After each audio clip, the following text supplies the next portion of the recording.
Hello, aspirants. Good morning and welcome to daily news analysis of the Hindu and Indian Express. Today, the date is 16th February, so let's get started. Now, this is some news that everyone can be happy about, no matter आपका political affiliation क्या है, आप किस party को support करते हैं, आप किस लीडर को सपोर्ट करते हैं. बट मैं हमेशा आपको कहता रहा, these electoral bonds, they are the biggest scam to have ever happened in India. और सुप्रीम कोर्ट ने भी यहाँ पर यही कहा कि ये सब अनकॉन्स्टिट्यूशनल है एंड फाइनली इसको स्ट्रक डाउन किया है. ठीक है, लेकिन सुप्रीम कोर्ट ने एक जो गलती की है या आई वुड से कि दो कमियां जो इस जजमेंट से निकल के आती हैं. पहला कि कोई ऑल्टरनेटिव प्रोविजन नहीं दिया, क्योंकि देखिए ये आपको वापस से प्री 2018 फेज में ले जाएगा. जैसे उस वक्त फंडिंग मिलती थी उसी तरीके से लीजिए आप. देखिए उसमें भी कमियां थी पहले से भी. ठीक है, उसमें भी जैसे उसमें आप 20,000 रुपए के ऊपर का ही कोई डोनेशन आ रहा है तो आपको रिपोर्ट करना होगा, बताना होता था. ठीक है, 20,000 से कम के डोनेशन को आपको बताने की जरूरत नहीं होती थी. तो ये होता था कि अगर कोई 1 करोड़ का भी डोनेशन देना चाह रहा है तो वो छोटे छोटे अमाउंट्स में देता था. ओके, तो ये फॉल्ट पहले भी था. लेकिन नए वाले ने जो कहा कि हम ट्रांसपेरेंसी लाएंगे, उसने तो बल्कि और उल्टा रिवर्स चला गया. वो जो थोड़ी बहुत ट्रांसपेरेंसी थी वो भी खत्म की. ये सारे पॉइंट्स इलेक्ट्रल बॉन्ड में जो भी इशू थे, ये मेंस 450 प्लस में पहले हम डिस्कस कर चुके हैं. आप प्लेलिस्ट में अगर देखेंगे आपको एक टॉपिक मिल जाएगा पॉलिटिकल फंडिंग पे. उसमें हमने ये सारे पॉइंट्स डिस्कस कर थे. 1 घंटे से ज्यादा का सेशन है, वो देखना है दोबारा वो देख लेना. अदरवाइज यहाँ पर भी इस डिस्कशन में भी वो पॉइंट्स दोबारा आएंगे. ठीक है, लेकिन मैं उतना डिटेल में नहीं ले जाऊंगा.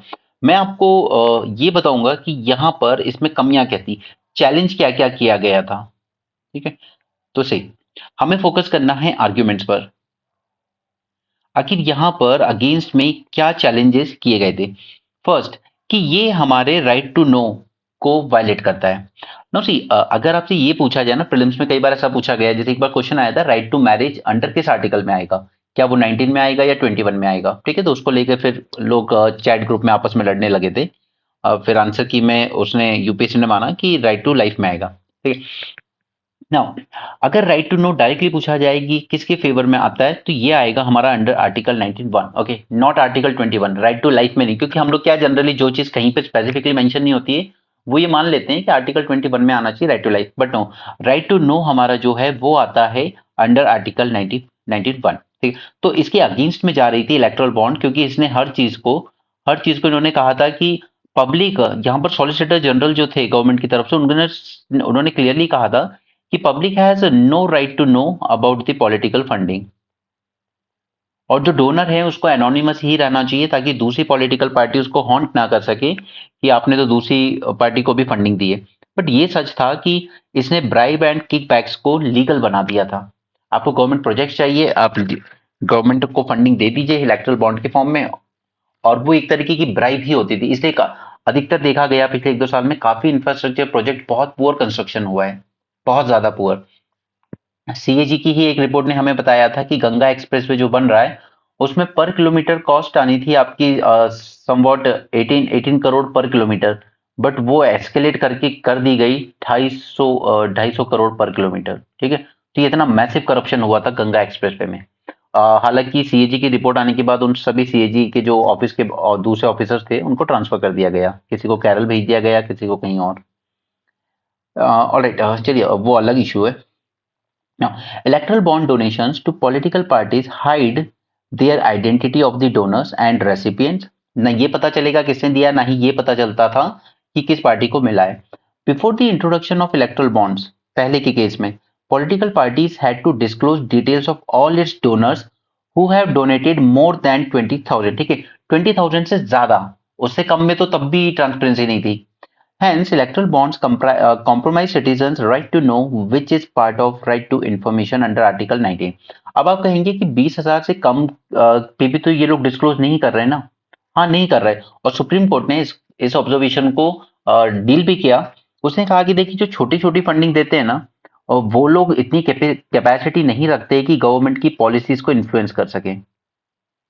लेकिन इलेक्ट्रल बॉन्ड में क्या आया कि 90% जो बॉन्ड्स आई, 90% ऐसे बॉन्ड्स आए. ठीक है, उनमें से जो टोटल बॉन्ड से पैसा आया उसमें 90% बॉन्ड ऐसी थी जो 1 करोड़ से ज्यादा के अमाउंट की थी. Right. So this is a serious issue. यानी कि कोई बड़ी तरफ कोई बड़ी मल्टीनेशनल कंपनी या बड़े इंडिविजुअल्स की तरफ से पैसा आ रहा है and they have the potential to influence government policy. इसलिए कोर्ट ने कहा कि वो पुराना वाला जो सिस्टम था 20,000 से कम पे आप नहीं बताते थे वो फिर भी ठीक था, बट यहां पे आपने कह दिया कि इलेक्ट्रल बॉन्ड के थ्रू जो भी अमाउंट आएगा, ठीक है, जो नया सिस्टम आया था उसमें उन्होंने 2,000 कर दिया था। उन्होंने कहा था 2,000 से नीचे अगर कोई आएगा तो नहीं बताएंगे। तो एक तो उन्होंने खुश कर दिया सबको कि देखिए हमने 20,000 रुपए वाली लिमिट को नीचे ले आए कि सिर्फ 2,000 से कम है कैश डोनेशन, तो आप कैश में डोनेट कर सकते हो, मत बताना। लेकिन अगर इससे ऊपर है तो वो इलेक्ट्रल बॉन्ड के फॉर्म में होना चाहिए, राइट, और फिर ये डिस्क्लोज नहीं किया जाएगा। तो इस वजह से सारे इश्यूज हुए थे। Second, information asymmetry.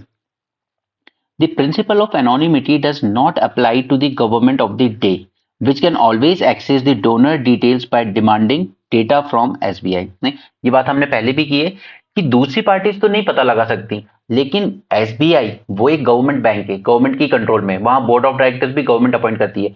वो चाहे तो थ्रू केवाईसी करवाना पड़ता है आपको यहाँ पर, ठीक है, बॉन्ड खरीदना भी वहीं पे जाके आपको।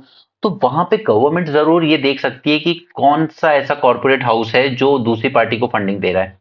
ओके, फिर वो तो हॉन्ट कर सकती है ना उसको, right. The bond provides a ruling party with a chance to threaten the donor of the opposition party. Loopholes in the transparency of donation limits from corporate entities. See, पहले limit थी 7.5%, आपका जो पिछले 3 साल का, लास्ट 3 इयर्स का जो profit रहा होगा ना उसका सिर्फ 7.5% एक कंपनी डोनेट कर सकती थी। आपने इस लिमिट को खत्म कर दिया था इलेक्ट्रल बॉन्ड लाने के टाइम। तो इसके बाद तो आपने अनलिमिटेड फंडिंग कर दी, ठीक है, जितनी फंडिंग देनी है कंपनी दे सकती है। एंड सबसे इंपॉर्टेंट बात थी कि इसमें पहले था कि 3 साल की बात क्यों की गई थी, ताकि ऐसा नहीं कि ये कंपनी आज ही बनी है और पैसा डोनेट करना शुरू कर दे, वो तो फिर शेल कंपनी बन जाएगी। तो removal of this clause raised concern of black money in political funding through shell company. आज मैं कंपनी रजिस्टर कराऊंगा, पूरा का पूरा 100% मेरा जो ब्लैक मनी है उसको पॉलिटिकल पार्टी को डोनेट कर दूंगा और वो मेरा वाइट हो जाएगा, राइट, और फिर गवर्नमेंट से उसके बदले में कोई प्रोजेक्ट ले लूंगा। और लाइक ये चीजें हो रही थी। Next is compromise the rights of share holders of the company. Now अगर आपने किसी कंपनी के शेयर होल्डर्स करें, होल्डर हो, आप उसके शेयर खरीदें, तो आपका राइट बनता है कि आप उस कंपनी के प्रॉफिट एंड लॉस स्टेटमेंट को देखोगे एनुअली, राइट, कि कंपनी को कितना प्रॉफिट हो रहा है, कितना लॉस हो रहा है। हर कंपनी बनाती है, अपनी बैलेंस शीट प्रिपेयर करती है। लेकिन गवर्नमेंट ने यहाँ पे ये कर दिया था कि आपको डिक्लेयर करने की जरूरत ही नहीं है, कंपनी को अब ये बताने की जरूरत ही नहीं है अपनी बैलेंस शीट में कि उसने डोनेशन दिया किसी पार्टी को। और मैंने आपको कंटेक्स्ट भी बताया था कि ये चीज कहां से निकल के आई थी। ये चीज मिस्टर नरेंद्र मोदी से ही निकल के आई थी। जब वो चीफ मिनिस्टर थे गुजरात के, तो टाटा ग्रुप ने उनको 25 करोड़ रुपीस की फंडिंग दी थी for whatever reason. Alright, तो ये जब टाटा ग्रुप की बैलेंस शीट में देखा गया, ठीक है, उनके annual profit and loss state में आया, तो ये बात निकल के आई 2015 के आसपास मीडिया में। तो उसके बाद गवर्नमेंट ने क्या किया कि चलो अमेंडमेंट कर देते हैं, कंपनी को ही बोल देते हैं आपको बताने की जरूरत ही नहीं है। तो ये तो फिर शेयर होल्डर के साथ चीटिंग हो गई ना। मैंने आपके शेयर्स खरीदे, मैंने कंपनी में पैसा लगाया है, और आप कंपनी का पैसा कहाँ फंड कर रहे हो वो शेयर होल्डर को बता ही नहीं रहे हो, राइट। तो ये शेयर होल्डर के साथ भी एक चीटिंग थी। The electoral bonds allows companies or to funnel money to political parties without any oversight from shareholder. This denies shareholder who are also the owners of the company the ability to decide how their company should act in the political sphere. Clear? अब देखिए यहाँ पर एक issue और था कि 2013 में Delhi high court ने एक ऑर्डर दिया कि कांग्रेस, बीजेपी, इन पार्टीज पे एलिगेशन लगे कि आपने फॉरेन फंडिंग ली है, जो कि तब तक 2013 तक, मतलब 2000 ये इलेक्ट्रल बॉन्ड सिस्टम आने से पहले फॉरेन फंडिंग लेना एफसीएनआर एक्ट के अंडर में पॉलिटिकल पार्टीज के लिए प्रोहिबिटेड था, राइट। लेकिन इन दोनों पार्टीज ने ली, ठीक है, तो दोनों पार्टीज को कोर्ट ने उसमें समन किया। और इसी के साथ एक और चीज हुई थी कि जो चीफ इंफॉर्मेशन कमीशन थी हमारी, उसने कहा कि पॉलिटिकल पार्टीज आरटीआई के डोमेन में आएंगी। ये भी 2013 के डेवलपमेंट है। So what I mean to say कि मोदी सरकार के आने के पहले पॉलिटिकल फंडिंग में ट्रांसपेरेंसी धीरे धीरे स्टेप बाय स्टेप बढ़ रही थी। ओके, सिविल सोसाइटी हमारी असर्टिव हो रही थी, सुप्रीम कोर्ट हमारे असर्टिव हो रहे थे, हाई कोर्ट असर्टिव हो रहे थे। सबको दिख रहा था कि political funding is the main fountain head of the corruption in the country, right. तो इस सबको करने के लिए किया, अब गवर्नमेंट ने क्या किया ये केस चल रहा था दिल्ली हाईकोर्ट का। तो 2018 में जब ये इलेक्टोरल बॉन्ड लाए तो इन्होंने कहा कि हम रेट्रोस्पेक्टिवली अमेंडमेंट करते हैं कि पॉलिटिकल पार्टीज को फॉरेन फंडिंग अलाउ की जाती है। रेट्रोस्पेक्टिवली करना यानी कि पूरा का पूरा केस ही खत्म हो गया, लीगल कर दिया आपने। रेट्रोस्पेक्टिवली किया, ये नहीं कि 2018 से अब जो पॉलिटिकल पार्टीज को फंडिंग मिलेगी फॉरेन डोनेशन वो वैलिड माना जाएगा, नहीं, आपने रेट्रोस्पेक्टिवली किया कि पहले पहले भी जितना भी डोनेशन आया है पॉलिटिकल पार्टीज को फॉरेन फंडिंग के थ्रू वो सब लीगल किया जाता है, राइट। तो ये सबसे बड़ा फ्रॉड था देश के साथ। एनीवे चलिए आगे चलते हैं। तो आई होप कि इस जजमेंट से चीजें सुधरेंगी, बट जितना इस गवर्नमेंट को अभी तक हमने समझा है आई एम श्योर गवर्नमेंट कुछ ना कुछ नया लेके आ जाएगी, कुछ नहीं होने वाला है। और वैसे भी कोर्ट ने यहाँ पर डेट दी है 12 मार्च तक की ना एसबीआई को, कि एसबीआई को 12 मार्च तक बताना होगा 2019 के बाद से कितनी इलेक्ट्रल बॉन्ड इशू हुई है और किस किस पार्टी को गई है। बट 12 मार्च तक I think model code of conduct लग जाएगा तब तक देश में लोकसभा इलेक्शन की वजह से। So let's see. वैसे I am not I don't think कि गवर्नमेंट इजिली गिव अप करेगी यहाँ। Anyways, flaws in the argument of donor anonymity. For decades, corporations have made donations in Indian political parties. Since Indira Gandhi के time पे, कि मैंने उस time भी discuss किया था कॉर्पोरेट एंड पॉलिटिक्स नेक्सस, ठीक है। And often same donor have funded rival parties, क्योंकि देखिए जो अंबानी होते हैं आज भी जो होते हैं उन्हें कोई फर्क नहीं पड़ता कि आप कौन सी पॉलिटिकल पार्टी हैं, उन्हें सिर्फ एक चीज पता है कि हमारे काम हो जाने चाहिए। तो कॉर्पोरेट हाउसेस हमेशा से डोनेशंस करते आए, वो कोई नई बात नहीं थी। But there have not been instances of any ruling party targeting a donor who contributed to its political opponents। तो गवर्नमेंट का यहाँ पर ये जो लॉजिक है कि हम एनोनिमिटी इसलिए मेंटेन कर रहे हैं ताकि कोई पॉलिटिकल पार्टी किसी को किसी कॉर्पोरेट हाउस को हैरेस ना करे कि आपने हमारी राइवल पॉलिटिकल पार्टी को क्यों फंडिंग दी। तो ये बिल्कुल सुप्रीम कोर्ट का कहना था, ये बिल्कुल फ्लॉड आर्ग्यूमेंट है आपका। सॉलिसिटर जनरल जब ये कह रहा है, अरुण जेटली ने जब उस टाइम कहा था, तो ये बिल्कुल फ्लॉड आर्ग्यूमेंट था कि ऐसा कभी नहीं हुआ है कि किसी पार्टी ने उस बिजनेसमैन को हैरेस किया हो कि आपने तो उनको फंडिंग दी थी। डजंट मैटर, डेमोक्रेसी है, पॉलिटिकल फंडिंग दी जाएगी और सभी को दी जाएगी। Leading to chronic capitalism, electoral bonds have become a convenient channel for businesses to round trip, यानी कि यहां से ब्लैक मनी ले जाओ, उसको फिर इन्वेस्ट करो कहीं पे और उसको राउंड ट्रिपिंग के थ्रू वाइट कर लो। इंडिया से जाएगा ब्लैक मनी, वहां से आएगा एज ए इन्वेस्टमेंट कि आप फॉरेन फंडिंग अलाउ की है ना, तो जाके आप मॉरिशस में कंपनी खोलिए, शेल कंपनी अभी रजिस्टर कराइए, वहां से अपना पूरा ब्लैक मनी एक आप फॉरेन फंडिंग अलाउ है पॉलिटिकल पार्टी को, तो आप किसी पॉलिटिकल पार्टी को फंडिंग डोनेट कर दो, हो गया आपका ब्लैक का वाइट। इसी को कहते हैं round tripping. Their cash parked in the tax havens to political parties for favor through shell companies. Rise in large donations from corporates. See, 90% of the bonds जो आए हैं वो हाईएस्ट डिनोमिनेशन में आए हैं 1 करोड़ में। ओके, तो ये दिखाता है कि इंडिविजुअल्स ने डोनेशन नहीं दिए इन पार्टीज को, लेकिन कॉर्पोरेट हाउसेस ने बहुत दिए हैं और इसीलिए करप्शन बढ़ा है पिछले कुछ सालों में। जबकि गवर्नमेंट कहती है कि कहाँ है करप्शन, कौन सा स्कैम हुआ हमारे टाइम, ये सबसे बड़ा स्कैम था। Passage of electoral bond scheme as money bill. अब यहाँ पर देखिए काफी सारे एक्ट अमेंड किए गए थे, जैसे इनकम टैक्स एक्ट अमेंड किया गया था, right, representation of people act amend किया गया था, उसी तरीके से आरबीआई एक्ट को भी अमेंड किया गया था, एफसीएनआर एक्ट को भी अमेंड किया गया था। ये सारे एक्ट अमेंड किए गए थे। उसके बाद भी आपने सारे एक्ट कह दिया कि ये सब मनी बिल है और ये पास किया जाता है, ठीक है। तो राज्यसभा की स्क्रूटिनी हो ही नहीं पाई क्योंकि गवर्नमेंट के पास वहां मेजोरिटी थी नहीं, उनको पास करना था तुरंत, तो उन्होंने इसको मनी बिल बता के पास कर दिया, जबकि मनी बिल की डेफिनेशन में आता ही नहीं है ये सब। Issue of foreign funding, representation of people act 1951 prohibit political parties from accepting contribution from foreign sources, and section 3 of 2010 FCRA regulation act, it restricts foreign contribution to candidates, legislative member, political parties and party office holder। तो ये political parties को बिल्कुल restrict था जो इन्होंने allow कर दिया। However, government पास ए retrospective amendment, जो मैंने आपको बताया ना कांग्रेस और बीजेपी वाला केस 2013 दिल्ली हाईकोर्ट जजमेंट, और फिर इन लोगों ने रेट्रोस्पेक्टिवली पास किया ताकि वो केस ही खत्म हो जाए, ठीक है, लीगल बना दिया इन्होंने रेट्रोस्पेक्टिवली। तो यही दिखाता है कि आपके इंटेंशन कितने अच्छे थे। आई am not talking just about the ruling party, सब पार्टीज इन्वॉल्व थी, ठीक है, लेकिन सीआईसी ने जब ऑर्डर दिया कि ये सारी नेशनल पार्टी आरटीआई के डोमेन में आएंगे, सारी पार्टीज ने मना कर दिया, कुछ नहीं, आप फाइन लगा लो, हम पे 25,000 फाइन लगता है अगर कंप्लाई ना करो तो, बट किसी पार्टी ने सीरियसली नहीं लिया। ओके, बट ये जो इलेक्ट्रल बॉन्ड आया, इसने जो ट्रांसपेरेंसी धीरे धीरे बढ़ रही थी, आ रही थी सिस्टम में, उसको रिवर्स कर दिया उल्टा। It undermines the basic structure. Free and fair elections ये हमारा and integrity of our electoral process, ठीक है, ये हमारे इंडिया का बेसिक स्ट्रक्चर है, बट आपने इसी को हार्म कर दिया। एक पार्टी 58% फंडिंग लेके जा रही है, बाकी सब पार्टीज को उतना नहीं आ रहा है, इवन जो सबसे बड़ी नेशनल पार्टी है उसको भी 10% आ रहा है, तो इसने लेवल प्लेइंग फील्ड ही खत्म कर दी। वो तो ऑब्वियस सी बात है ना, गवर्नमेंट प्रोजेक्ट्स देती है तो गवर्नमेंट से जिसको प्रोजेक्ट चाहिए होगा तो वो उसी पार्टी को फंड करेगा ना फिर। ये हो रहा है, तो हमारा जो free and fair election level playing field थी उस सबको हार्म किया इसने, राइट। तो यहां पर मैंने आपको वो सारे पॉइंट्स बताए जो आर्ग्यूमेंट्स कोर्ट में दिए गए अगेंस्ट द इलेक्टोरल बॉन्ड्स। अब चलते हैं न्यूज़पेपर पर। ओके, तो ये पूरा आर्टिकल मैंने आपको एक साथ ही एक्सप्लेन कर दिया है। ओके, आई डोंट थिंक अब इसमें आपको और कुछ नया मिलेगा। हम आगे चलते हैं कुछ और। हाँ, मैंने कल अच्छा पहले तो एक चीज और यार, जस्ट अ सेकंड। सी, पहले तो टेलीग्राम ग्रुप में एक्टिव रहा करो। मैंने आपको प्रॉमिस किया था कि मैं एमएसपी पे आपको एक सेपरेट एक्ट दूंगा, कल मैंने कहा था, तो मैंने इसको सुबह अपलोड कर दिया। ओके, पेड ग्रुप का पार्ट है, आप अगर उसके मेंबर होंगे तो आपको दिख जाएगा।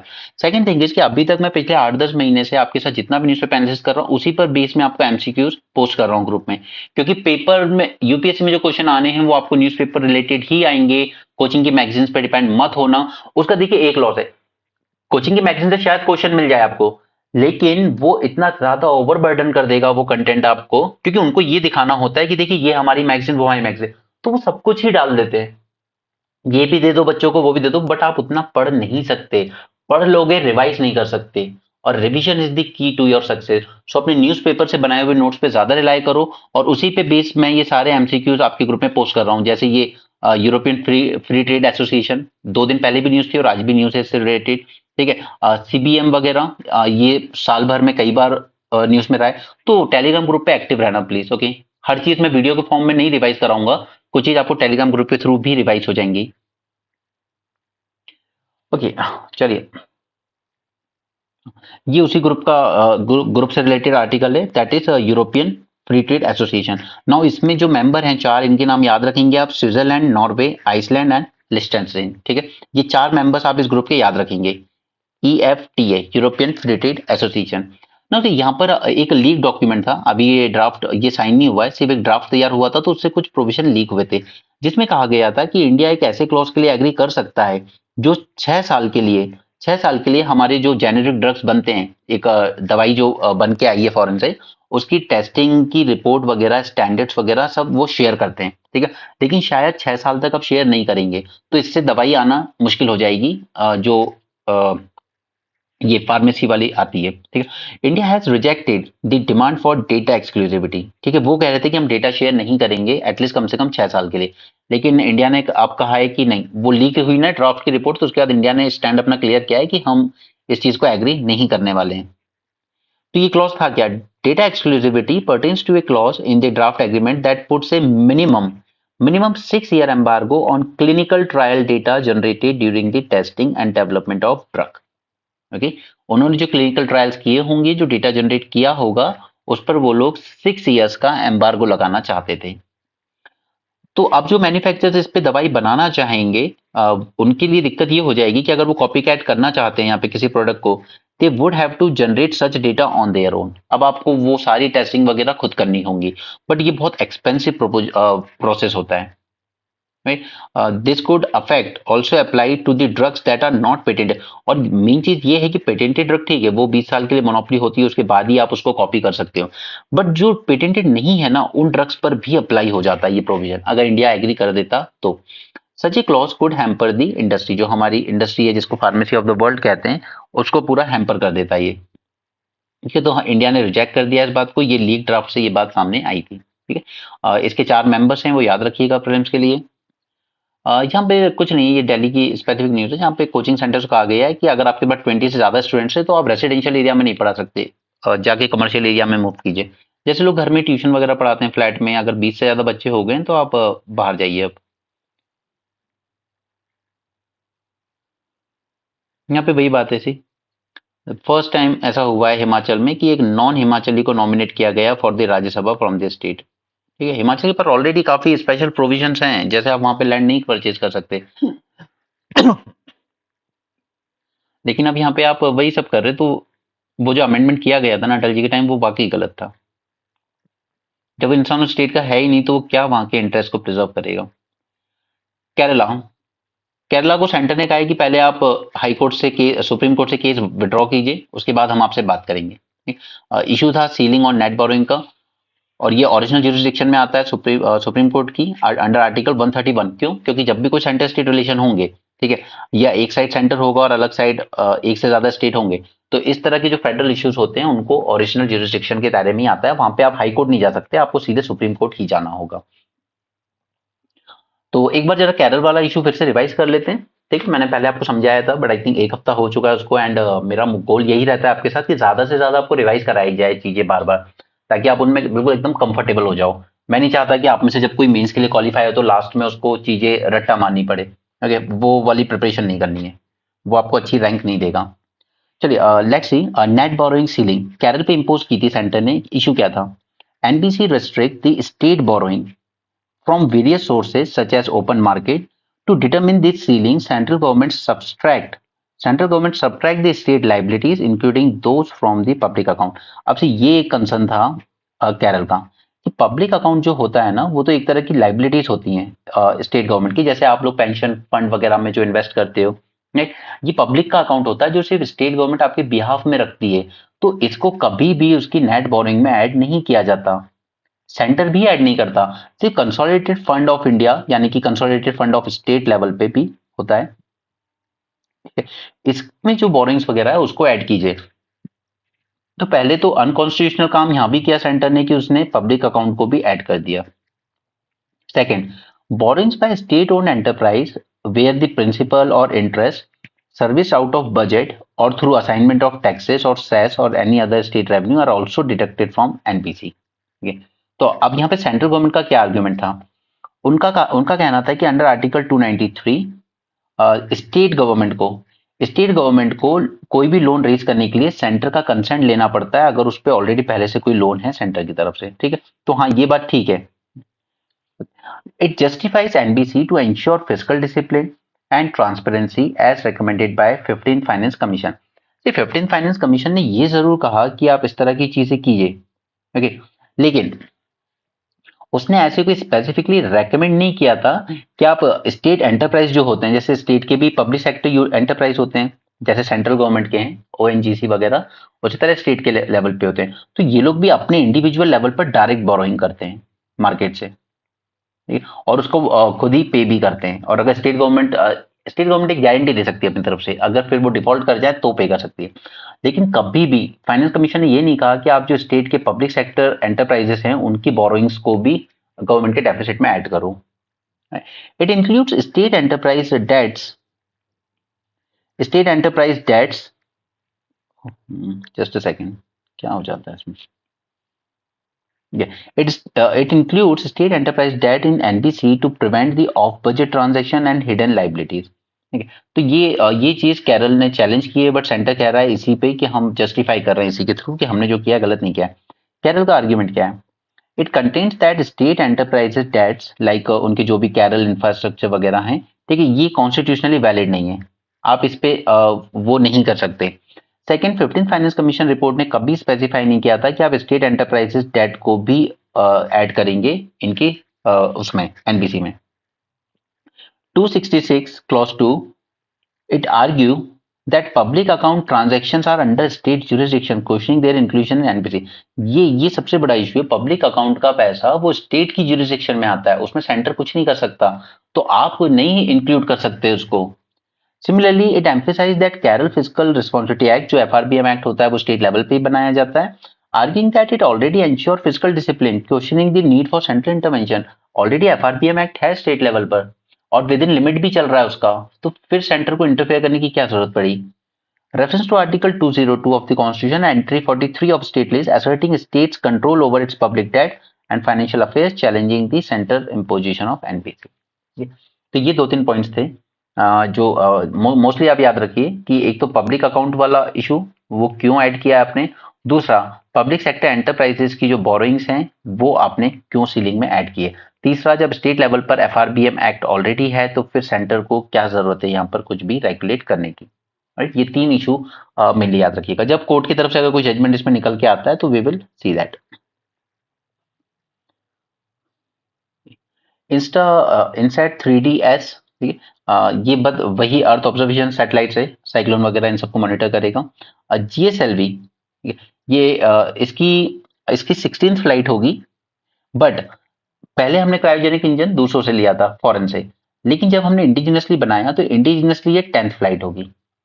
Understand the difference. ठीक है, जीएसएलवी पहले बन के तैयार हो गया, उसने अपना काम करना भी शुरू कर दिया, बट पहले हम जब कर रहे थे तो क्रायोजेनिक इंजन जो उसमें यूज होता है वो हमने फॉरेन से लिया था, लेकिन साथ साथ हम इंडिजिनसली भी इंजन बनाने की कोशिश कर रहे थे। फिर हमने इंडिजिनसली भी बना लिया और जीएसएलवी में यूज भी किया अपना इंजन, और वो इंडिजिनसली बनाने के बाद ये 10th फ्लाइट होगी। ओके, नाउ इनसेट 3D तो वो जियो सिंक्रोनस ऑर्बिट में सेटल की जाएगी। तो ये सब लियो, जियो, क्योंकि जीएसओ एंड जीटीओ, ये सब मैं आपको प्रीलिम्स रिवीजन सीरीज में अच्छे से समझाऊंगा। ये 2 मिनट में समझाने वाली चीज नहीं है, it will take time. But हाँ हाँ, इंजन्स के बारे में हम देख सकते हैं।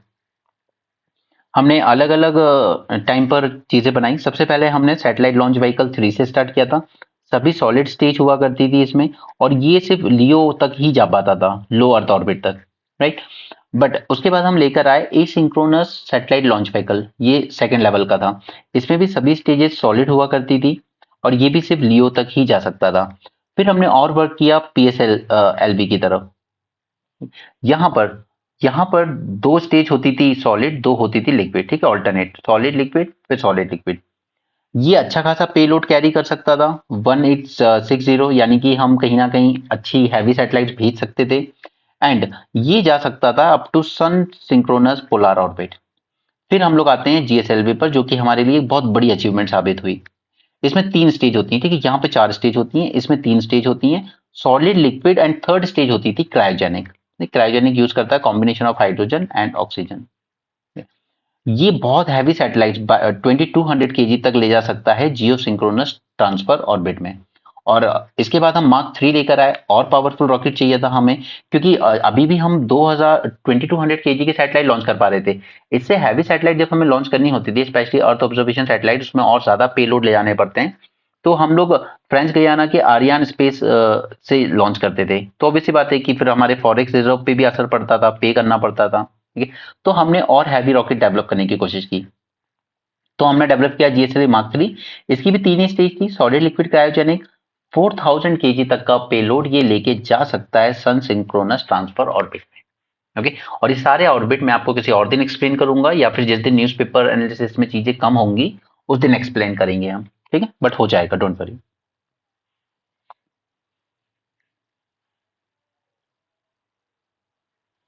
फार्मर्स का प्रोटेस्ट वगैरह चल रहा है, बट इसमें ऐसा कुछ काम का नहीं है। रिक्वायर उनकी 12 डिमांड्स है, वो सब हम देख ही चुके हैं।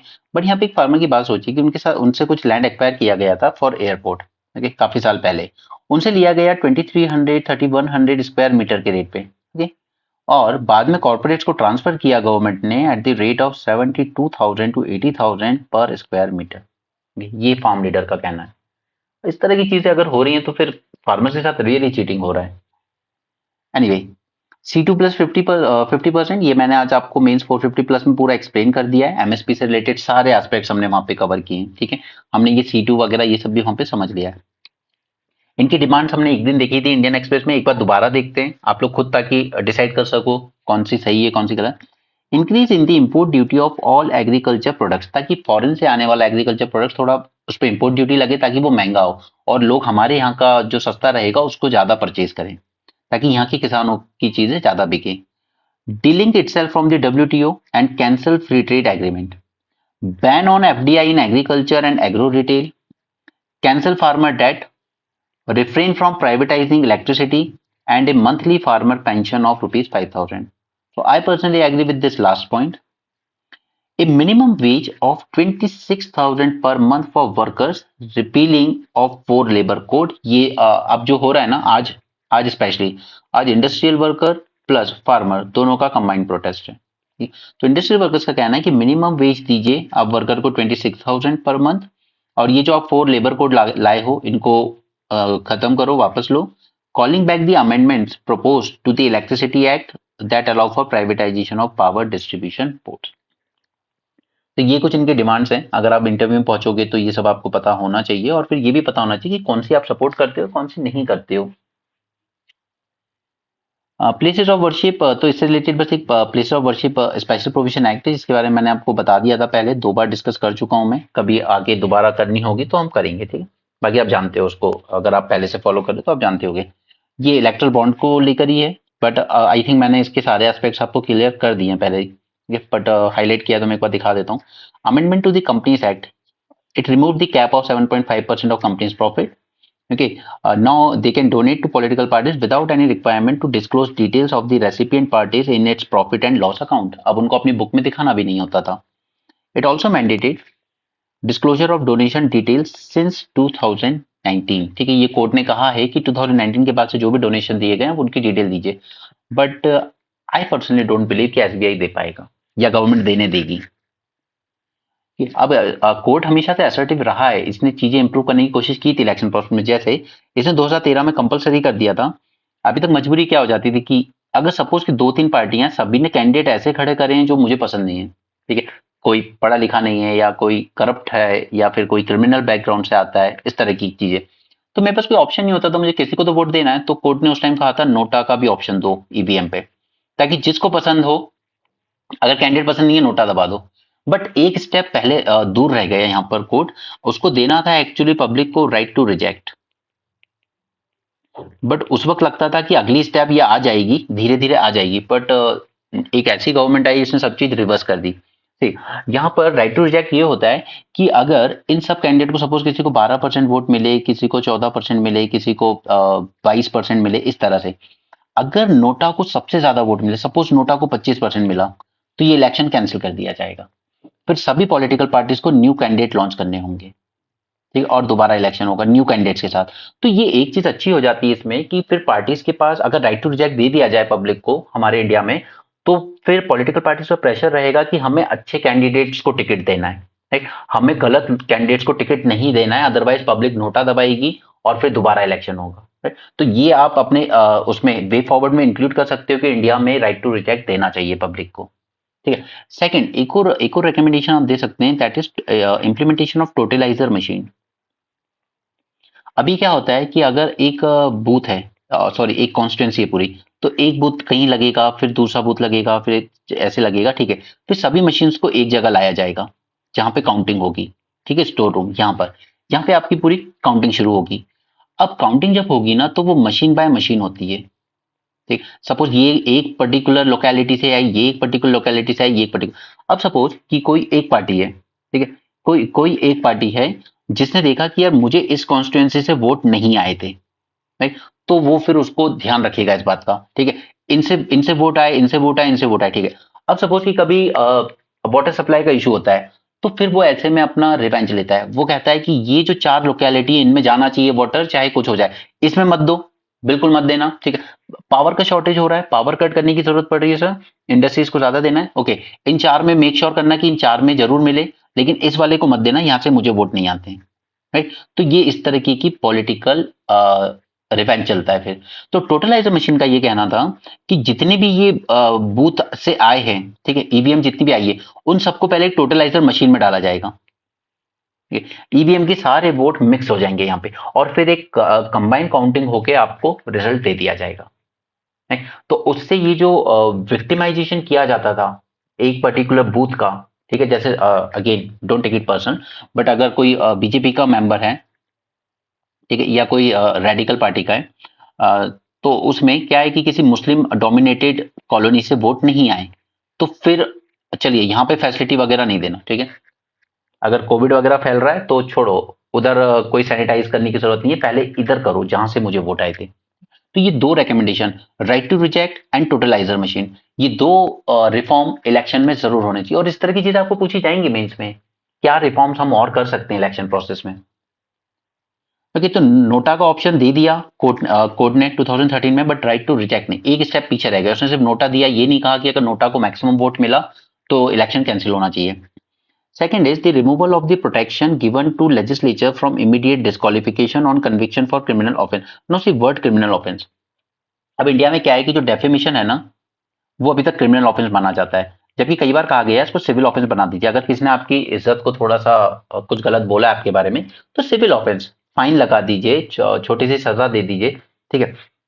एक क्रिमिनल ऑफेंस होता है और अगर उसमें आपको 2 साल से ज्यादा की सजा हो गई, तो पहले तो ये प्रोविजन था कि आप ऊपर अपील कर दीजिए और मेंबर ऑफ पार्लियामेंट बने रहिए। बट 2013 में लालू जी के साथ ये हुआ, मनमोहन सरकार ने ऑर्डिनेंस इशू करा कि नहीं नहीं, हम ये जो कोर्ट का जजमेंट है ना, इसको नहीं मानते, अपील का प्रोविजन रहेगा। तो फिर राहुल गांधी जब एक प्रेस कॉन्फ्रेंस में पूछा गया तो उन्होंने कहा उस ऑर्डिनेंस को कचरे की टोकरी में डालिए। This was his exact word, throw it to the dustbin. तो ये एक मनमोहन सिंह के लिए तो इंसल्ट थी ही।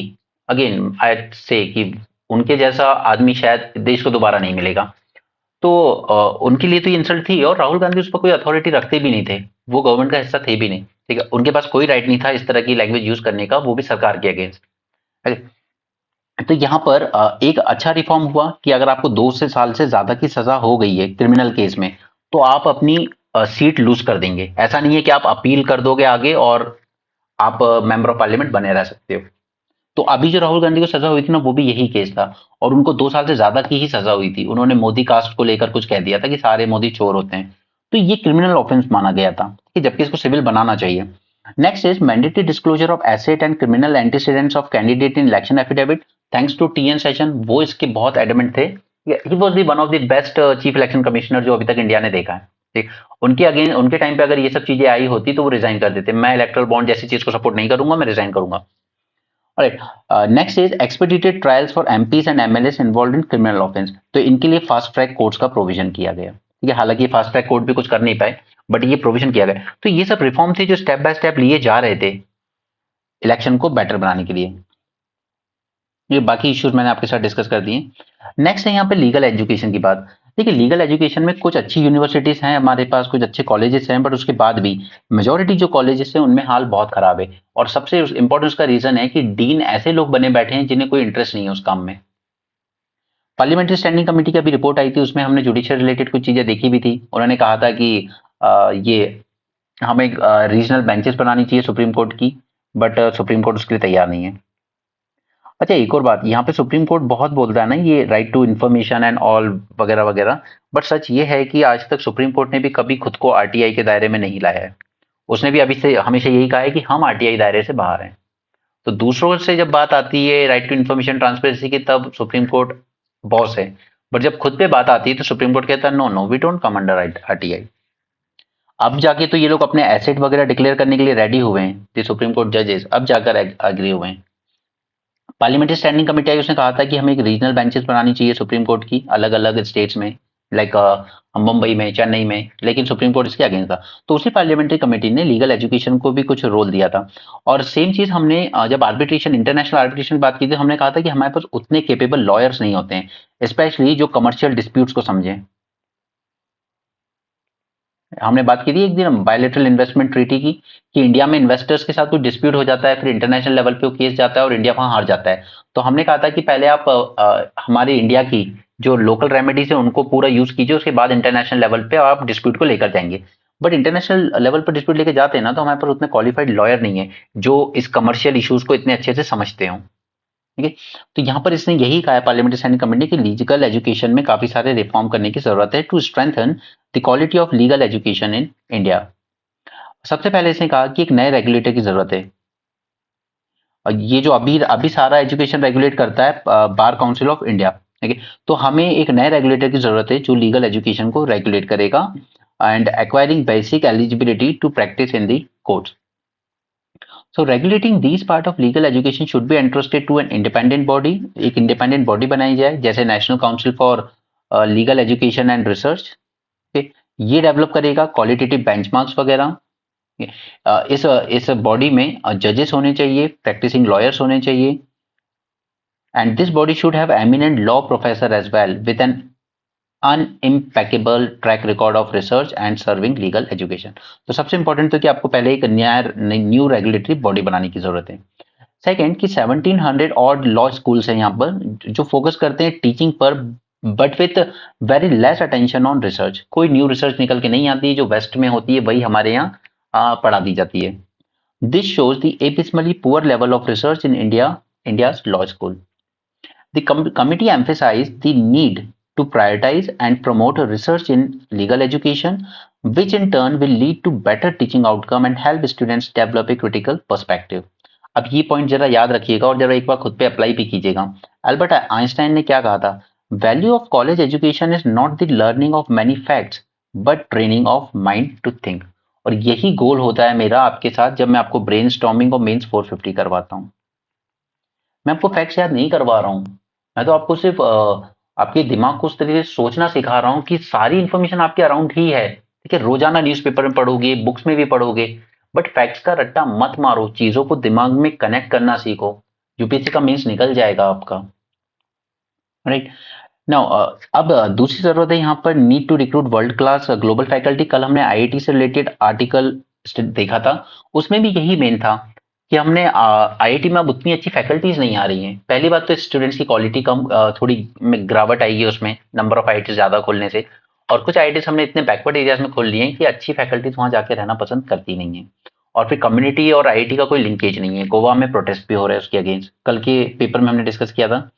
Now there is a greater need for state funding, developing and delivering a global curriculum, promoting student and faculty international exchange program, incorporating more international law courses in the curriculum and increasing students exposure to different legal system। तो ये सब हमें करने की जरूरत है। अब इनके अकॉर्डिंग दो चीजें जरूर करनी चाहिए हमें। First, leadership position in a university, law faculties and law school should be held by passionate, charismatic and visionary academician. But ऐसा होता नहीं है। The dean of law faculties and vice chancellors of law universities in India have failed to provide professional leadership. Second, complete academic freedom and autonomy. A university stands for humanism, for tolerance, for reason, for the adventure of ideas and for search of truth. तो there should be an academic freedom. In the name of discipline ऐसा नहीं होना चाहिए कि आप question कैसे कर रहे हो, आप कॉलेज ने या यूनिवर्सिटी ने जो ऑर्डर दिए आप उनको क्वेश्चन कैसे कर सकते हो, तो ऐसा नहीं होना चाहिए। नो दिस आर्टिकल काम का नहीं है, बस हमें यहाँ से एक लाइन अच्छी मिलेगी हमारे आंसर के लिए। Ethical use of AI to clone voices.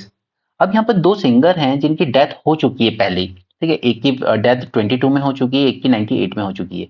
But यहाँ पर music composer A R Rahman tweeted this song, I can't read this word, Thimiri Yezhuda जो भी है, ठीक है, from a Tamil film Lal Salaam, Rajinikanth की फिल्म में, from a Tamil film Lal Salaam, it uses an artificial intelligence software to recreate the voices of singer. तो क्या ये एथिकल है किसी सिंगर की वॉइस को यूज करना? दो फिल्म वालों ने तो चलो यूज किया कि फैमिली से जाके परमिशन ली और उनको कंपेंसेशन भी दिया, बट क्या ये एथिकल है या नहीं? Is it ethical to use AI to clone voices for creative purposes? Okay, तो ये एक पॉइंट आप अपने आंसर में कभी मौका मिलेगा तो यूज कर सकते हो। लद्दाख के अनरेस्ट की बात है हम पहले डिस्कस कर चुके हैं। वहां एक कारगिल में एक अथॉरिटी है, दूसरी अथॉरिटी है आपकी लेह में, और दोनों ही मांग कर रही हैं कि हमें स्टेटहुड चाहिए। इनकी दो बिगेस्ट डिमांड है, स्टेटहुड एंड सेकंड कि हमें सिक्स्थ शेड्यूल का स्टेटस दिया जाए। Now trust me for this, sixth schedule में आपके साथ मेंस 450 में कल डिस्कस कर दूंगा, ठीक है? इसको मुझे थोड़ा आपके साथ डिटेल में लेना है, ठीक है? तो डिमांड्स ये दो हैं मेजर, बाकी सब छोड़िए अभी।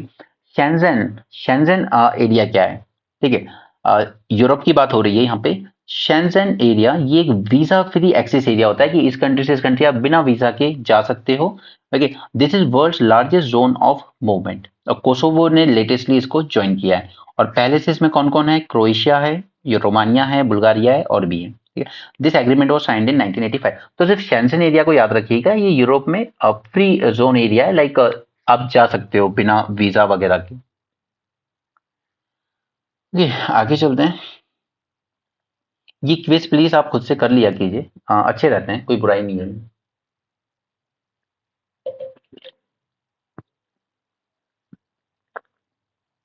ये बाकी सब वही पॉइंट्स हैं इलेक्ट्रल बॉन्ड के जो मैंने आपके साथ एक ही बार में डिस्कस कर दिए।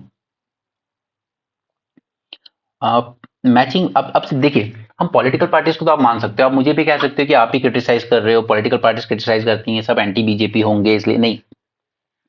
आप इलेक्शन, फॉर्मर इलेक्शन कमिश्नर्स के ही पॉइंट पढ़ लीजिए, TS Krishnamurthy, Y S Qureshi, ठीक है। This will restore people's faith in democracy, this is the greatest thing that could have happened, this is the most historic judgment we have got from the Supreme Court in last 5 to 7 years. It is a great boon for democracy. He is former Chief Election Commissioner. ये TS Krishnamurthy हैं, ये भी former chief election commissioner है। I had made public statement in the past that this scheme was not right for transparency in political funding. It is historic judgment in the interest of clean democracy. अब बस supreme court का failure ये रहा कि ये scheme 2018 से लागू हुई, लेकिन अब मैं आपको हमेशा कहता हूं ना कि सुप्रीम कोर्ट को बाइफरकेट करने की जरूरत है कोर्ट ऑफ अपील में, ताकि अपील वाले केस अलग हैंडल किए जाएं। दूसरे हैं कॉन्स्टिट्यूशनल कोर्ट, जो कॉन्स्टिट्यूशनल या डेमोक्रेसी या इंडिया के ओवरऑल देश के लिए जो केसेस जरूरी है उनके साथ डील करे। ठीक है, उसी में से एक इंपॉर्टेंट केस था इलेक्ट्रल बॉन्ड का, लेकिन सुप्रीम कोर्ट ने 2018 में आई हुई चीज का जजमेंट अब जाके दिया है 2024 में। 6 साल से ये चीजें चली आ रही थी, इलेक्शन तक हो गए, कितने इलेक्शन हो गए, उसने कितना इस इलेक्शन को फेयर होने से रोका था। इवन सुप्रीम कोर्ट ने 2 बार केस पे 2 बार पहले भी सुनवाई हो चुकी थी, उस पर स्टे करने से मना कर दिया था कोर्ट ने। और उसका रीजन ही मैंने आपको बताया था कि कुछ जज हैं सुप्रीम कोर्ट के जो रिटायर होकर सीधे राज्यसभा गए। राज्यसभा भेज दो हमें, पोस्ट रिटायरमेंट जॉब की चिंता ज्यादा होती है। तो it is big thank to specially mister DY Chandrachud, जिन्होंने इंश्योर किया कि नहीं, कोई भी इंटरेस्ट बीच में नहीं आना चाहिए, ये स्कीम जानी होगी। और बेस्ट थिंग इज कि पांचों जज ने यूनानिमसली एग्री किया इसको कि दिस स्कीम इज अनकॉन्स्टिट्यूशनल। पूरा वही आर्टिकल भरा हुआ है उसी चीज से। ठीक, यहाँ पर इंडियन सोल्जर्स जो है उनको मार्शल आर्ट्स की ट्रेनिंग दी जा रही है गलवान क्लैश के बाद से, क्योंकि चाइनीज सोल्जर्स वगैरह इस चीज में थोड़े एक्सपर्ट होते हैं मार्शल आर्ट्स वगैरह में। और हमेशा तो आप बंदूक का यूज नहीं कर सकते, यू कांट फायर जस्ट थोड़ी सी छोटी सी बात पे। तो इसके लिए मार्शल आर्ट सिखाया जा रहा है, nothing more than that. Global meet, यहाँ पर ग्लोबल मीट हुई थी, उसने अर्ज किया है कि पल्सेस पल्सेस प्रोडक्शन बढ़ाना चाहिए इंडिया को खासकर, क्योंकि हमारे यहाँ मैलन्यूट्रिशन की ज्यादा प्रॉब्लम है। Augment the production of pulses and meet the nutritional requirement. Center has taken adequate measures to improve pulses cultivation in the country by increasing the MSP. MSP पे आज ही बात की हमने। ठीक है, ये ऑर्गेनाइजेशन के ये किसने ऑर्गेनाइज की थी ये meeting? NAFED and global pulse confederation ने। इंडिया प्रोड्यूस करता है, इंडिया में प्रोडक्शन बढ़ा है करीब 60%। अभी टोटल हम 270 लाख टन पल्सेस प्रोड्यूस करते हैं। एमएसपी भी इस पे इंक्रीज की गई है फ्रॉम टाइम टू टाइम। और चिक पीस यानी कि चने में एटलीस्ट हम सेल्फ रिलायंट हो चुके हैं। थोड़ी सी डेफिशिएंसी देखने को मिलती है तुर दाल एंड ब्लैक ग्राम में, तो इसमें भी सेल्फ सफिशिएंसी अटेंड कर ली जाएगी बाय 2027। विंडफॉल टैक्स क्या होता है कि अगर बहुत हैवी प्रॉफिट, जैसे जब इंटरनेशनल मार्केट में तो प्राइस बहुत गिरे थे, ठीक है, क्रूड ऑयल के, लेकिन हमारे यहाँ कम नहीं किए गए थे, तो उस टाइम हमारे जो रिफाइनर्स थे इन्होंने बहुत प्रॉफिट कमाया। तो उस प्रॉफिट में जब लंपसम टैक्स लगता है ना, तो उसी को कहते हैं विंडफॉल टैक्स। इंडिया नेपाल ने साइन किया है, हमारा यूपीआई और उनका एनपीआई नेशनल पेमेंट इंटरफेस है उनका, हमारा यूनिफाइड पेमेंट इंटरफेस है। इन दोनों ने लिंक किया है एक पैक्ट, ताकि फास्टर रेमिटेंसेस ट्रांसफर किए जा सकें। अधिकतर नेपाली यही वर्क करते हैं इंडिया में। यहाँ पे ग्रीस पार्लियामेंट, ये इसने लीगलाइज कर दिया है सेम सेक्स मैरिज को भी और एडॉप्शन को भी। ठीक है, most important thing is adoption, क्योंकि जनरली अलाउ नहीं किया जाता है इनको अडॉप्शन करना, और हमने भी अलाउ नहीं किया इंडिया में।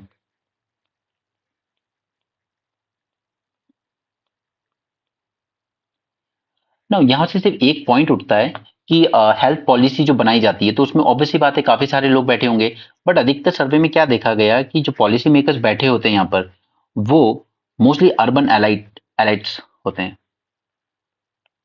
मोस्टली दिल्ली एनसीआर रीजन से आए हुए लोग होते हैं। ठीक है, इवन विमेन भी कम होती है, जबकि हेल्थ सबसे बड़ा कंसर्न विमेन के लिए होता है, बट विमेन का पार्टिसिपेशन यहाँ पे बहुत कम है, हार्डली 18% होगा। ठीक है, मोस्टली मैन होते हैं यहाँ पर। दूसरा कि urban highly educated urban educated लोग होते हैं, ठीक है, वो उस तरह की ग्राउंड लेवल पे वर्क किए हुए लोग होते ही नहीं है इसमें, ब्यूरोक्रेट्स होते हैं। तो यहाँ पर आप कह सकते हो कि mostly a new study found that most men, doctors, bureaucrats, and individuals from New Delhi are overrepresented in the key health policy committee, neglecting the diverse perspective of that is critical for public health system. So there is actually overrepresentation of privileged actors and lack of diversity indicate a centralization of health policy. तो ये centralization जो health policy का ठीक नहीं। अब देखो ये जो privilege section के लोगों का जब ओवर रिप्रेजेंटेशन होता है ना, तो इससे प्रॉब्लम क्या होती है, लेट मी टेल यू। तो यूपीएससी में हम लोग हर साल सुनते हैं कि एक गरीब बच्चे ने या एक बैकवर्ड से आने वाला हिंदी मीडियम के आने वाले बच्चे ने निकाल लिया, ठीक है, सब अप्रिशिएट भी करते हैं। But once a debate was going on in the news channel, अब उसमें कोई ब्यूरोक्रेट बैठे होंगे रिटायर्ड, ठीक है, हाईली क्वालिफाइड थे, प्रिविलेज थे, सब कुछ था। तो उन्होंने कुछ एक अलग ही नया कंसेप्ट दे दिया वहां पर कि देखिए पहले तो आप यूपीएससी ऑनलाइन करवाइए, उसके बाद इसमें आप आर्टिफिशियल इंटेलिजेंस का भी यूज कीजिए। ताकि जैसे जैसे बच्चा क्वेश्चन, जैसे कोई बच्चा बहुत इंटेलिजेंट है, वो सारे क्वेश्चन सही दे रहा है, तो क्वेश्चन का लेवल बढ़ता जाएगा, ठीक है, फिर क्वेश्चन और टफ होता जाएगा, और अगर वो उसको भी आंसर कर लेता, क्वेश्चन और टफ होता जाएगा। इस तरीके से फिर हमें बेस्ट ब्यूरोक्रेट मिलेगा। बट यार ये सिविल सर्विस है, इंडिया के हर कोने से बच्चे एग्जाम देते हैं। आप सिर्फ खुद प्रिविलेज और टॉप क्लास एजुकेशन या टेक्निकली साउंड होके आप ये नहीं कह सकते कि इस तरह की चीजें कराइए यूपीएससी में। सब बच्चे लेवल प्लेइंग फील्ड पे कॉम्पीट नहीं कर पाएंगे। इसी साल जो सीसेट आया उसी ने बहुत बड़ा झटका दिया सब बच्चों को। तो इवन विकास दिवेश कीर्ति सर का कहना था कि मेरे यहाँ 50 बच्चे ऐसे हैं जो ऑलरेडी सिलेक्टेड हैं, रैंक इंप्रूव करने के लिए दे रहे थे, and they are from IITs. But वो भी कह रहे हैं सर काफी टाइम हो गया ये चीजें करे हुए, तो हम भी हैंडल नहीं कर पाए इतने टफ क्वेश्चन। तो इस तरह की जब ये एडवाइस आती है ना, ये इसलिए आती है क्योंकि वहां पर जो जहां पर ये पॉलिसी बन रही है वहां पे डाइवर्स पर्सपेक्टिव नहीं है। वहां पे कुछ ऐसे लोग बैठे हैं जो बहुत ही प्रिविलेज आते हैं या एक पर्टिकुलर बैकग्राउंड से आते हैं, उनको वो चीजें इजी लगती हैं। इसीलिए डाइवर्सिटी मेंटेन करना हर ऑर्गेनाइजेशन में बहुत ज्यादा जरूरी है, तभी आप डिफरेंट पर्सपेक्टिव जान सकते हो, एप्रिशिएट कर सकते हो। Now see in this, women constitute almost half of all India's health workers, ठीक है, इंक्लूडिंग आंगनवाड़ी, आशा वर्कर, सबसे ज्यादा हेल्थ वर्कर वो हैं, but only 18% are at the top, और you can say at the leadership position. Every women, for every women there are more than 4 men in the health setting, ठीक है, so there is a diversity gap, there is over concentration of not just men but also individuals from Delhi NCR, bureaucrats, okay, according to new analysis by India's National Health Committee. The overrepresentation of privileged actors and lack of diversity indicates centralization of the health policy. Okay. An upper middle class elite set of policymakers making decisions for 70% of the people. The same case applies in education, especially the reservation policy as well. कि दिल्ली में पढ़ के, दिल्ली में बैठ के आप ये decide नहीं कर पाओगे कि वो एससी का बच्चा जो वहां पढ़ रहा है छत्तीसगढ़ एमपी के बैकवर्ड एरियाज में, वो कैसे कॉम्पीट कर पाएगा कल को। इसलिए मैं मानता हूं कि रिजर्वेशन सिर्फ कास्ट बेस्ड नहीं हो सकता, उसमें आपको जेएनयू की तरह ही डेप्राइवेशन इंडेक्स बनाना होगा पूरा, कि डेप्राइवेशन इंडेक्स जिसमें सिर्फ कास्ट ही नहीं, कास्ट यू कैन से कि हाँ चलो होगा उसका 70% वेटेज, बट बाकी वेटेज आपको उसकी प्लेस ऑफ बर्थ को भी देना होगा, उसकी प्लेस पर एजुकेशन का इंफ्रास्ट्रक्चर कैसा है उसको भी वेटेज देना होगा, उसके पेरेंट्स का एजुकेशन लेवल क्या है, उसके पेरेंट्स की कितनी जनरेशन को एजुकेशन मिला है उसको भी वेटेज देना होगा। तब जाके आप डिसाइड करेंगे कि इस बच्चे को रिजर्वेशन मिलेगा या नहीं मिलेगा। ओके, वो सिर्फ एससी में या एसटी में या ओबीसी में भी क्रीमी लेयर बनाने से नहीं होगा। क्रीमी लेयर से आप कह दोगे कि सारे यादव डेवलप हो गए, ठीक है, सारे मीना डेवलप हो गए, चलो आप लोग बाहर निकलो क्रीमी लेयर से और उसमें आ जाओ, क्रीमी लेयर में बाहर निकलो रिजर्वेशन से। यार दिल्ली की एनसीआर के अराउंड रहने वाले यादव हैं अच्छे खासे डेवलप, बट ईस्टर्न यूपी में रहने वाले नहीं हैं, right. At least policy maker need to understand this, वो डाइवर्स पर्सपेक्टिव होना चाहिए उनके पास। एनीवे चलिए जल्दी से चलते हैं इंडियन एक्सप्रेस पर। इलेक्ट्रल बॉन्ड वाले इशू अब हटाएंगे, ओके, काफी डिस्कस कर चुके हैं हम उनको। एंड प्लीज वो मेंस 450 प्लस में जाके वो वाला वीडियो देख लेना जिसमें मैंने आपको पहले पूरा पॉलिटिकल फंडिंग उसमें डिस्कस किया था, ये पॉलिटिकल फंडिंग को लेकर क्या इशू है। यहाँ पे ट्रंप वही अपना जो उसका राग है वही अला पर है, वो कह रहा है कि नहीं नहीं, Trump again said that if he returns to the White House, he would not defend NATO members that don't meet defense spending targets. थोड़ा ऐसा याद नहीं है, ठीक है। तो थैंक्स टू जुडिशरी, फाइनली आपने डेमोक्रेसी में थोड़ा फेथ रिस्टोर किया। See this total value of electoral bonds from 1718 to 22, BJP over 6,500 crore. ऐसी थोड़ी सरकारें गिर रही हैं यार हर स्टेट में। कर्नाटका में सरकार गिरा के बीजेपी ने अपनी बना ली, महाराष्ट्र में उन्होंने बना ली थी, एमपी में भी उन्होंने बनाई थी। ऐसे ही नहीं हो रहा है, ऐसे ही नहीं सारे दूसरी पार्टी के एमपी एमएलए आपकी पार्टी में आके ज्वाइन हो रहे हैं, नहीं हो रहे हैं। पैसा बहुत है, बेहिसाब पैसा है, और जब पैसा यूज किया जाता है एक पावर में से एक पार्टी को गिरा के अपनी पार्टी पावर में लाने में, तो फिर जनता से वसूल भी किया जाता है अलग अलग फी, पेनल्टी, फाइन्स, इलेक्ट्रिसिटी सरचार्ज, ये सब लगा के, जो जनता समझती नहीं है उस पर। ओके, कि हमारे यहाँ की जनता वोट देने के बाद 5 साल सो जाती है चैन से। But thanks to this association of democratic reform, okay, led by mister Prashant Bhushan,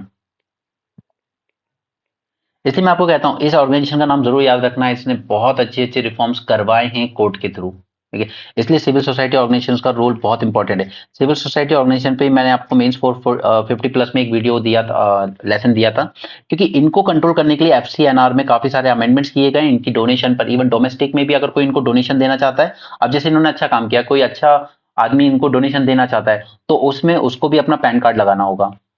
अब अगर गवर्नमेंट फिर उसको हॉन्ट करने पे आ गई तो फिर वो गया काम से। नहीं, फॉरेन डोनेशन में आपने बहुत सारी रिस्ट्रिक्शंस लगा दी हैं। तो इस तरह की सिविल सोसाइटी ग्रुप की बहुत जरूरत है देश को। और आरटीआई कमजोर किया है गवर्नमेंट ने, उसको लेकर भी मैं आपके साथ कभी डिस्कस करूंगा। उसी तरह विसल ब्लोअर एक्ट हुआ करता था, उसको भी लेकर सरकार ने जानबूझकर कमजोर किया। देखिए विसल ब्लोअर एक्ट में क्या है कि आपके डिपार्टमेंट में करप्शन हो रहा है, आप नहीं रोक सकते, लेकिन आप विसल बजा सकते हो कि हाँ ये रहे एविडेंस, मैं गवर्नमेंट को ऊपर भेज रहा हूं, आप जांच करवा लीजिए, ये करप्शन चल रहा है, स्कैंडल चल रहा है। बट यहाँ पे गवर्नमेंट एक नया अमेंडमेंट लेके आई, मोदी सरकार, ठीक है, पहले 2013 में पास हुआ ये एक्ट, तब उसमें यही था आप एविडेंस दीजिए और हम जांच करेंगे। मोदी सरकार नई चीज लेके आई कि आप कंप्लेन फाइल कर रहे हो ना, हम उस कंप्लेन को बिल्कुल देखेंगे भी नहीं अगर उसमें आपका नाम मेंशन नहीं है तो। आप अपना नाम मेंशन कीजिए उसमें, कंप्लेन फाइल करने वाले का नाम होगा तो ही गवर्नमेंट उस कंप्लेन को कंसिडर करेगी, अदरवाइज नहीं करेगी।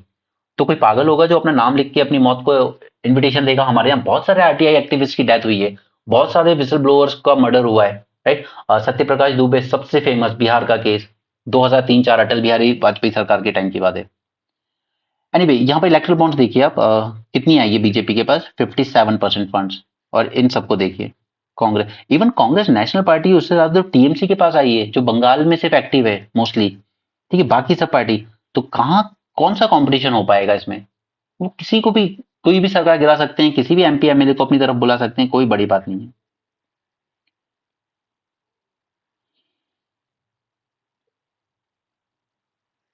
कि ये है mister Prashant Bhushan, thanks to him. मत पढ़ो, वो सारे पॉइंट्स हमने डिस्कस कर लिए हैं, सेम चीजें बार बार पढ़ने से कुछ नहीं होगा। महाराष्ट्र में इन्होंने कुछ चेंजेस किए हैं कि अगर सपोज कि कोई एरिया है, वहां पर एक प्राइवेट स्कूल है और उसके 1 किलोमीटर के अंदर ही कोई गवर्नमेंट स्कूल भी है, तो फिर प्राइवेट स्कूल वालों को इन पर जो मैंडेटरी होता था राइट टू एजुकेशन का एक्ट, कि आपको 25% अपनी यहाँ की जो सीट है प्राइवेट स्कूल में, वो आपको इकोनॉमिकली वीकर सेक्शन या मार्जिनलाइज सेक्शन से आने वाले बच्चों को देनी होगी, ठीक है, ईडब्ल्यूएस वालों को। तो ये प्रोविजन अब इन्होंने हटा दिया है कि अगर 1 किलोमीटर में, प्राइवेट स्कूल के 1 किलोमीटर के रेडियस के अंदर ही कोई गवर्नमेंट स्कूल भी है, तो फिर आप पे ये लागू नहीं होगा, वो गरीब बच्चे गवर्नमेंट स्कूल में जा सकते हैं, ठीक। तो ऑब्वियसली बैड स्टेप ही कहेंगे, क्योंकि गवर्नमेंट स्कूल में पढ़ाई का हालत क्या है, स्पेशली महाराष्ट्र में, वो तो सब जानते हैं। यूपीए वाला ये मैं कभी आपसे अलग से डिस्कस करूंगा, इसको, यूपी एक्ट को, डोंट वरी अबाउट दैट, हम अलग से डिस्कस करेंगे उसको।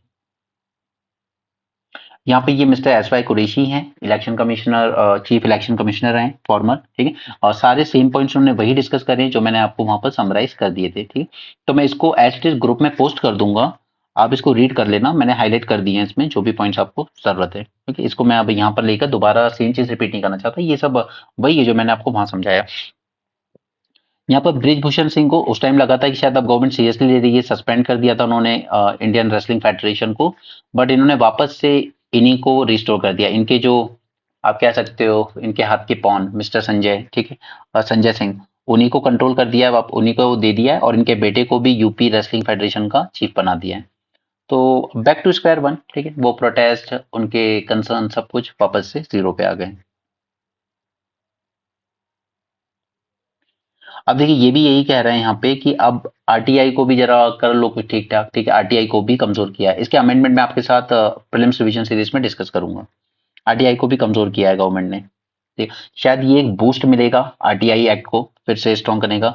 सेंट्रल इंफॉर्मेशन कमिश्नर, सबसे बुरा इन्होंने किया था सेंट्रल इंफॉर्मेशन कमिश्नर ने, ही turned the RTI act on its head when with the decision that for information disclosure of electoral bond was not in public interest.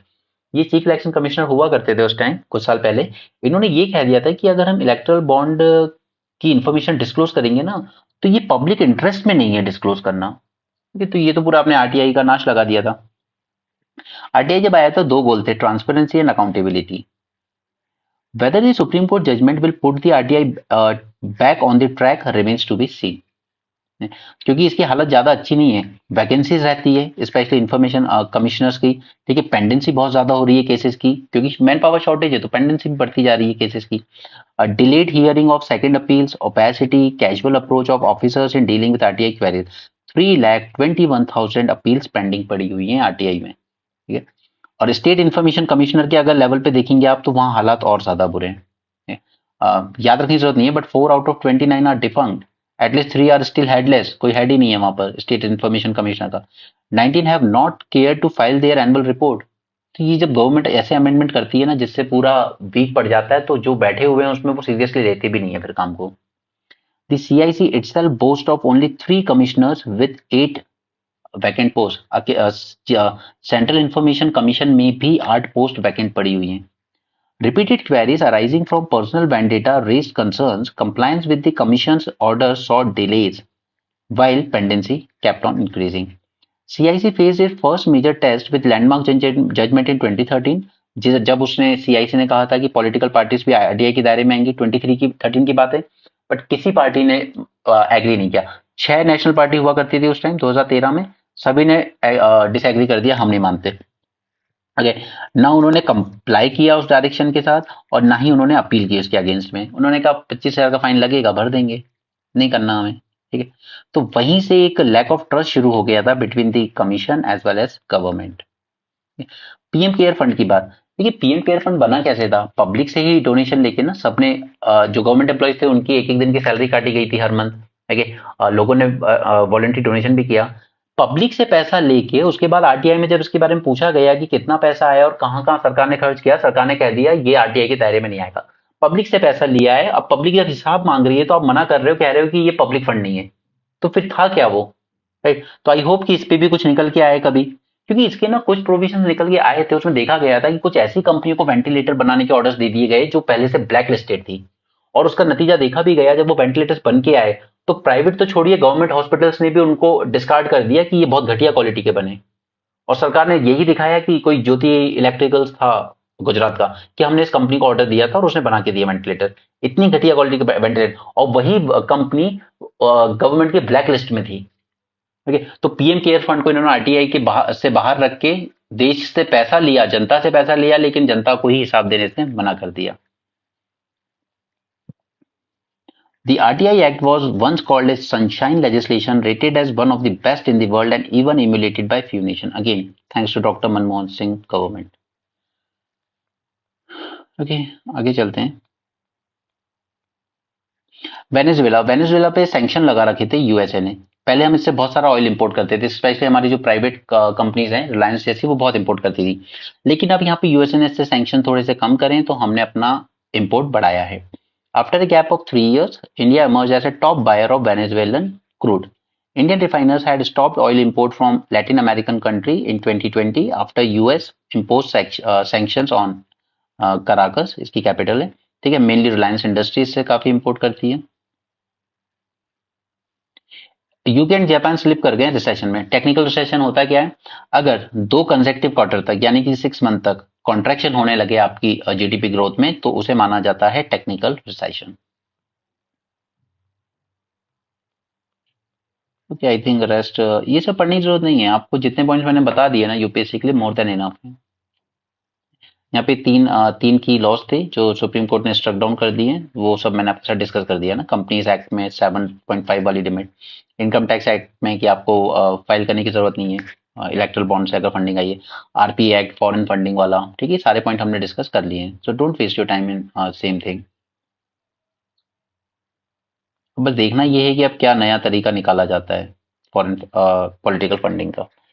Okay, so that's it for this session. Thanks for joining. Have a great day and do join our mains 450 plus course, and our prelims revision series is also going on, especially based on current affairs, क्योंकि coaching magazines पे ज्यादा rely मत करना, वो 2 साल से बहुत बुरी तरीके से फेल हुई हैं। ओके, कम पढ़िए लेकिन रिवीजन ज्यादा कीजिए, एंड जितना हो सके स्टैटिक कम करंट को लिंक करके पढ़िए, ठीक है। न्यूज़पेपर से ही ड्राइव होते हैं कि स्टैटिक में आपको क्वेश्चन क्या पूछा जाएगा, and do join the Telegram group at easy as by UPSC with the goal to make your preparation easy. So that's it for this session. Thanks for joining. Have a great day and keep learning.